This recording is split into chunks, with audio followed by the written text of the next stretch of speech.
Dice el doctor Eugenio Semino que en los últimos 4 años los jubilados han perdido cerca del 45% del valor de su salario, de su haber. Imagínense lo que esto implica en el medio de un proceso inflacionario como el que hemos tenido en la Argentina. Vamos a hablar precisamente con el doctor Eugenio Semino de este tema porque acaba de publicarse en el boletín oficial el decreto a través del cual el presidente Javier Milei ha vetado el aumento y la reforma de cálculo jubilatorio que había aprobado el Congreso de la Nación por una mayoría muy importante. Queremos preguntarle acerca de esto. Doctor Semino, lo saludamos. ¿Cómo le va? Buen día. ¿Qué tal? Qué gusto poder saludarlo. Igualmente para nosotros, usted lo que dice es una referencia porque conoce esta realidad, la viene estudiando y padeciendo también junto con las personas que siempre le consultan, que están allí. Bueno, Eugenio, ¿cuál es su mirada acerca de esto que está pasando respecto de los jubilados? Tal cual lo señalabas, es la mirada de los que trabajamos en asistencia directa, ¿no? Lo que vemos nosotros en la Defensoría, que tenemos 300, 400 casos por día, lo ve un colega en un hospital, en un dispensario, en una residencia. Me parece que no lo ven los actores políticos, porque se mantiene a través de los años, esta pérdida se profundiza y a través de las administraciones. Entonces, inclusive es llamativo porque todos echan la culpa entre sí, los que todos tienen la culpa, ¿no? Claro. Los que todos tienen la culpa. Y me parece que debieran asociarse, obviamente lo planteé en ambas cámaras y demás, sin resultado, pero bueno, uno está acostumbrado a las frustraciones y a seguir para adelante. Es decir, me parece que inclusive ante una pequeña reforma, que es lo que se sancionó hace pocos días, digo una pequeña reforma porque, a ver, tenemos 5 millones de jubilados y pensionados del haber mínimo, están recibiendo con el pago no remunerativo, eufemísticamente llamado bono en la Argentina, que es discrecional, es un verdadero disparate. Por ejemplo, ahora hace 7 meses que está congelado la misma suma, 300.000 pesos. Y tenemos un sector que es de las submínimas, que están aún peor y de los cuales menos se habla, que son, por ejemplo, las pensiones no contributivas y las PUAN. Las pensiones, casi 1 millón, ¿no? En total este sector, que a su vez están por debajo de las mínimas. Claro. Están recibiendo hoy 250.000 pesos las personas con discapacidad.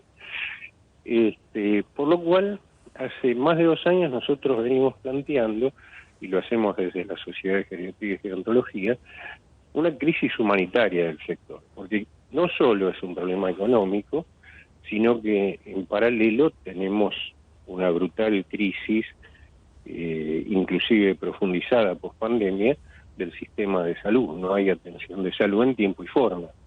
Por lo cual, esto sumado a que este sector social se va quedando cada vez con menos redes familiares y sociales, porque en muchos casos las familias también tienen los mismos problemas que el jubilado, y bueno, esto suma el estado de cosas y la pequeña reforma que se planteaba o que se plantea a través de la sanción que hemos conocido es simplemente incorporar un reajuste extra para recomponer parte de los 20 puntos que se perdieron respecto a la inflación del mes de enero, que fueron recompuestos 12,5 puntos por parte del Ejecutivo y quedan alrededor de 8 puntos, son menos, son 7,2, que significan para lo de la mínima 18.000 pesos y para las pensiones no contributivas entre 11 y 13.000 pesos.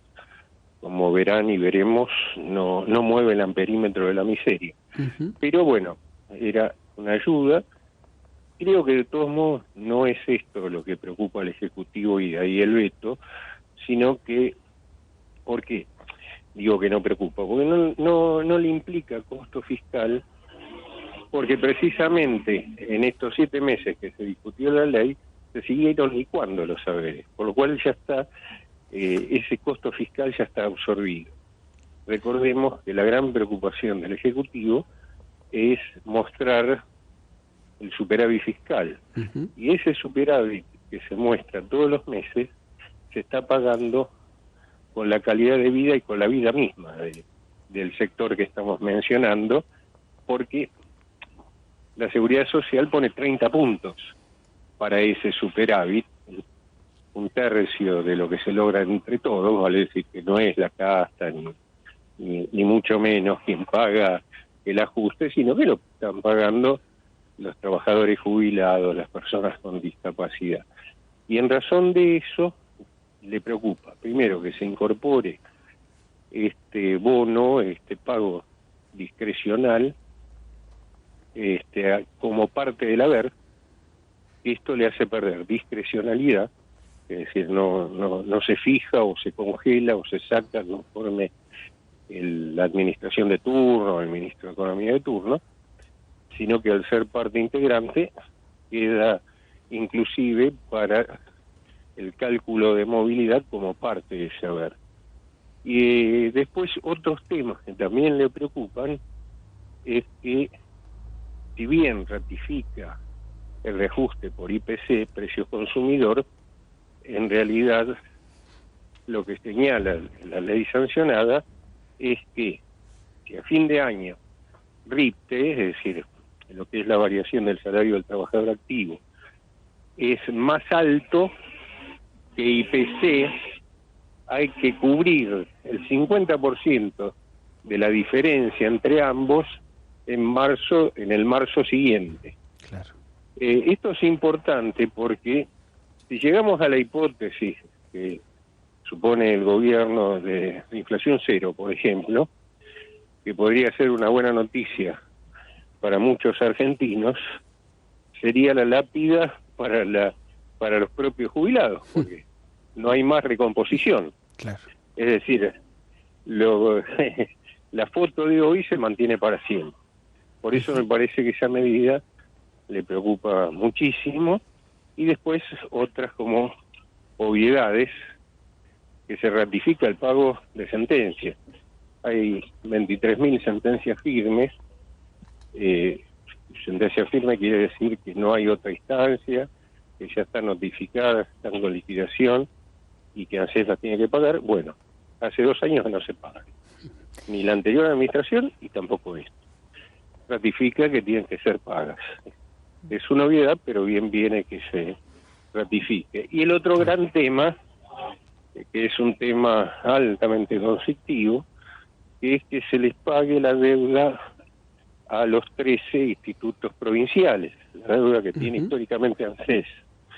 Esto hubo algún principio de acuerdo para resolver el tema negociadamente entre nación y provincias, o esas 13 provincias, en el 2016, que luego se abortó. No llegó a nada, por lo cual esa suma a cubrir es de cientos de miles de millones de dólares. Muchos de estas deudas ya están reconocidas por la Corte. Santa Fe, Corrientes, que han recurrido a la Corte, ya tienen sentencia de la Corte y tampoco el Estado Nacional se hace cargo.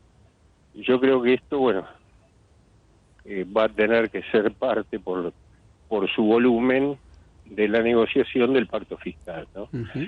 Pero bueno, esto me excede en el conocimiento para su análisis. Bien. Y todo el resto, ¿no? Y muy brevemente sobre el veto. El veto, más allá que es un instituto que yo, en grado de opinión, me parece es un resabio monárquico, lo es. Pero bueno, tiene rango constitucional. La Constitución le permite esto al Ejecutivo hacerlo. El Ejecutivo lo hizo este presidente, como todos los anteriores presidentes usaron este vehículo. Lo que hay que tener presente que también la Constitución señala que ese veto tiene que estar fundado.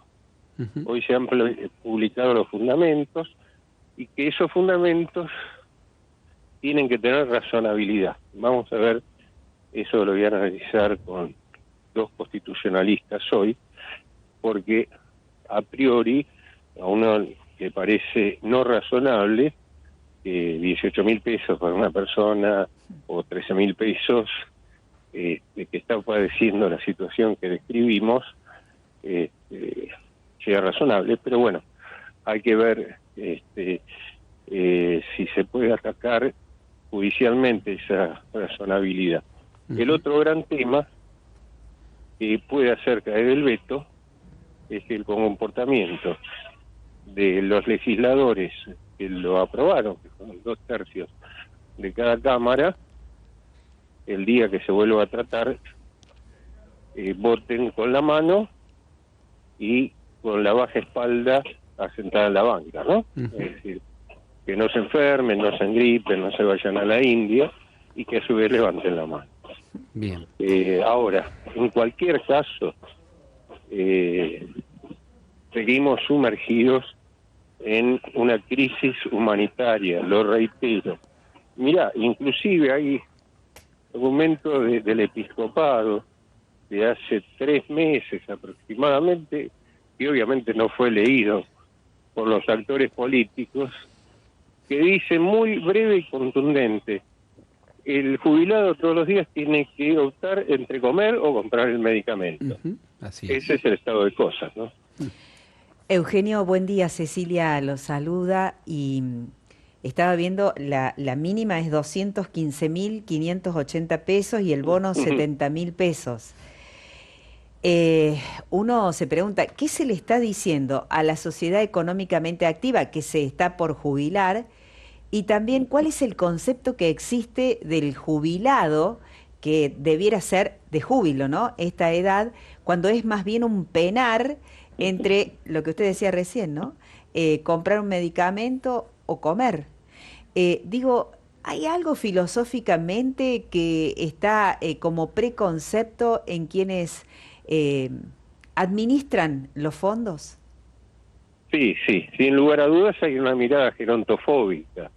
Es una mirada antigua, que los sistemas políticos, aún dentro de los esquemas predominantes en el mundo y los sistemas económicos, han superado y han integrado, inclusive países que tienen poblaciones mucho más envejecidas que la nuestra, desde el concepto de reproducción de riqueza, digamos, un concepto absolutamente capitalista, a esa persona de 65 años que la biología hoy le ofrece 20, 25 años más de vida plena con calidad, los han integrado a darle condiciones de salud en el cuerpo y plata en el bolsillo como reproductores de riqueza, ni por una cuestión humanitaria, hasta desde el aspecto economicista, si se quiere, quienes lo vemos desde el humanismo, lo vemos desde otro lado,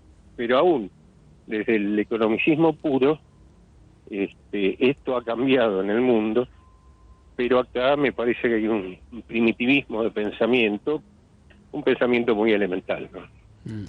Eugenio, ¿cómo le va? Cristian le saluda. En esta mañana uno se pone a pensar si los jubilados continúan siendo hoy por hoy considerados como un gasto y no realmente valorados como se merecen. Y por otro lado, la pregunta busca ser como más proactivo en esto. ¿Qué le queda hacer a la sociedad o qué le queda al sector de los jubilados realizar como una especie de reacción positiva ante esta situación? Ellos no pueden estar votando allí mismo en el Congreso, pero sí algo se puede hacer a nivel sociedad para poder dar muestras de que esto no viene bien ya hace tiempo y que de alguna forma necesitamos un verdadero cambio. Sin lugar a dudas. A ver, en principio lo que me parece que tenemos que salir como sociedad de naturalizar esto, ¿no? Es decir, acá parece que llegar a una edad determinada, edad que determina quien maneja el poder en ese momento, es decir, edadismo puro, que uno es desplazado de los roles sociales, no solo en términos de lo económico. El tema 2 hoy no es mirado como un gasto en este momento que estamos hablando. Al contrario, es observado como un objeto a ser consumido, que es lo que está pasando. Cuando digo que el superávit de la economía, que el ajuste de la economía se está haciendo sobre la vida de los jubilados, estoy diciendo absolutamente esto, que esa vida no vale más que aportar a un resultado macroeconómico que, bueno, los añosos obviamente nunca lo vamos a ver, pero que siempre se nos sigue planteando un futuro maravilloso al cual nunca se llega, pero no es que no lleguemos nosotros. Hoy no llegan tampoco los chicos si no se modifican estas condiciones, pero hoy es un objeto a ser consumido y lo está haciendo, ¿no? Lo digo obviamente con el dolor y el respeto que el tema merece, ¿no? Sí, sí. Eugenio, le agradecemos la disponibilidad de siempre, la claridad en los conceptos y esto que viene haciendo desde tiempo, ¿no? Defender, en este caso, a los que más sufren, padecen, algo que tiene que ver con la editorialidad de esta radio. Que tenga buen día, Eugenio, gracias. Un fuerte abrazo para ustedes, lo mejor como Muchas gracias. Que esté muy bien. Bueno, realmente, qué decir para esto, cosas que son objetivas más allá de que por ahí el discurso público, político de un sector y del otro lo pretenda cambiar o manipular. El actual equilibrio fiscal o superávit fiscal que ha ocurrido en algunos meses, en otros no, está fundado en gran parte, no lo digo yo, lo dijo recién Eugenio Semino, le dicen otros especialistas en el tema, está fundado en esto que él decía como o calificaba de tragedia humanitaria, es decir, el modo de vida o la calidad de vida pésimo o en descenso de 5 millones de jubilados, ¿no? De personas que deberían tener el reconocimiento social de todos nosotros, el acompañamiento, de los que hay que recorrer siempre, vamos camino a ser jubilados y pensionados algún día. Pensaba un ejemplo, quizás que es muy extremo, Javi, pero si yo en mi casa vivo con mis hijos y con mis abuelos, adultos mayores, quienes hoy no pueden, digamos, valerse por sí mismos, y no les doy de comer, y digo, tengo las cuentas claras, no tengo déficit, hay algo que no funciona. O sea, no tiene mucho sentido decir lo que ingresa y lo que sale está perfectamente, no hay déficit en mi familia, pero evidentemente no comen. O sea, hay algo que no está funcionando. ¿Qué pasó con los fondos, no? Que se fueron aportando durante toda la vida económicamente activos y después, bueno, se supone que tiene que estar compensado. ¿Qué pasó con todo eso? ¿Dónde estuvo el descalabro?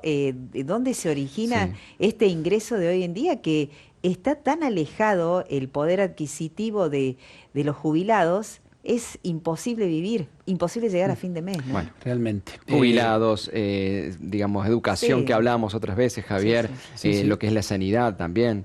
Sí, pero me parece que lo más puntual en este momento, que también lo señaló Semino y está demostrado, es que, fíjense, nuevamente en esta cultura del descarte, que también pareciera que la política lo ha tenido, los dos extremos de la vida son los más perjudicados, ¿no? Niños y ancianos.